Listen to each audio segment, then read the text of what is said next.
रादाब नायगिरि बिथांमोनखौ आंनिफ्राय गोसो गोरबोनिफ्राय खुलुमनाय जासिहरनाय थाबाय। थ' आं बिजेपि दोलोनिफ्राय इउपिपिएलआव जइन जानाय मुल थांखियानो जाहैबायमोन जितु प्रमद बर'नि दैदेननाय जितु इउपिपिएल सरकार बा बिथांनि जितु दोलो जितु बिथांनि जितु नीति आदर्श माने मोजां मोननानै आं दिनै इउपिपिएल दोलोआव योगदान जादों आरो जितु माने जोंनि बिटिआर सरकार हिसाबै प्रमद बर' बिथाङा गासै माने जाति जनगोष्ठीखौ खौसे लाखिनानै दिनै शान्तिनि माने बिटिआर दानायनि जितु सिमां बेखौ जोङो नुनो मोनदों। ओंखायनो फैबाय थानाय समाव जिहेतु प्रमद बर'खौ फिन खेबसे बिटिआरनि चिफ माने सायख'नानै जोंनि जाहाथे बिटिआरनि मावनो गोनां माने जितु दफाफोरखौ जाहाथे फुल प्रेजेन्ट खालामनो हायो बेनि थाखायनो आङो दिनै बिजेपि दोलोखौ नागारनानै इउपिपिएल दोलोआव योगदान जादों।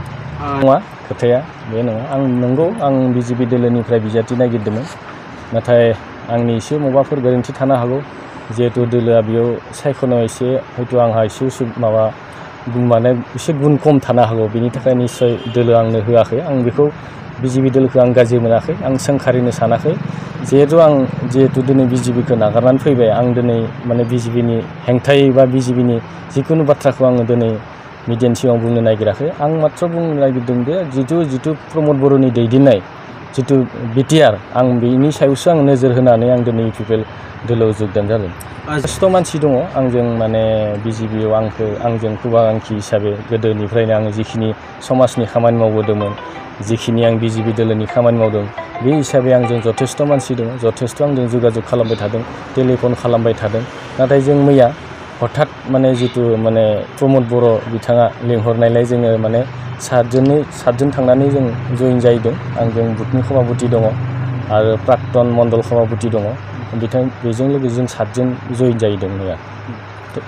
आङो गिबियाव आङो माने नर्थ कामरुप जिल्लानि एसटि मोर्चानि माने जेनेरेल सेक्रेटारियाव दंमोन। बिनि उनाव जेब्ला जोंनि नर्थ कामरुप जिल्लाखौ दाननानै जितु तामुलपुर जिल्ला जाबाय बे समाव जोंनि माने दायित्वफोरखौ सोलाय सोल' खालामथ'वाखैमोनब्लाबो जों जिहेतु तामुलपुर जिल्लायाव फैबाय मण्डलाबो सुक्लाय मण्डल जाबाय आगोल गरेस्वर मण्डल दंमोन। दा बेयाव आङो माने शक्ति केन्द्रनि आबायक हिसाबै खामानि मावगासिनो दंमोन। आं बुङा बिथांमोननो मोजां सोंनाला बिथांमोननि जितु माने माबा दङ जितु बिथांमोननि द्राफ्ट थायो बे द्राफ्टआव नायबानो जागोन जे आं बिजेपि दोलोआव दायित्व दङ ना गैया बेखौ बिथांमोनासो बुंनो हागोन आरो जिहेतु दा गणतान्त्रिक देशआव माने रायजोआनो राजा दा बिथांखौ आङो थोंजोङै बुंनो थाङा जिहेतु आं बेखौनो बुंगोन दे दिनैनि तारिखआव इउपिपिएलआ स्ट्रं जाबाय। आं रनेन नार्जारि जेननाय देरहानाय बेखौ बुङाखै दिनैनि तारिखआव सुक्लाय सेरफाङाव इउपिपिएल दोलोआ स्ट्रं जाबाय आरो फैबाय थानाय इलेक्सनाव इउपिपिएलआ 100% जय जागोन आं बेखौनो बुंनो सानो। बे खोथा नङा टिकेट मोननाया थाखायो थ' आंल' नङा गोबां मानसियानो टिकेट नागिरदों बा सोरबा आदर्शआ बेलेग थायो टिकेट नागिरनानै सोरबाया बेलेग दोलोआव थांनानै खामानि मावनाय सोरबाया बे दोलोआव थानानै खामानि मावनाय थ' आदर्शआ बेलेग थायो।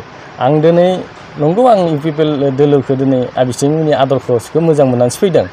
बेबायदि नङा जे टिकेट मोनैनि थाखाय एकदम माने आं बिजेपिखौ गाज्रि मोननानै फैदों।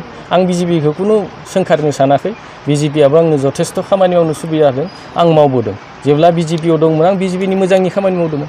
दा आं दिनै इउपिपिएल फैबाय आं इउपिपिएलनि खामानि मावगोन थ' बे खोथाया।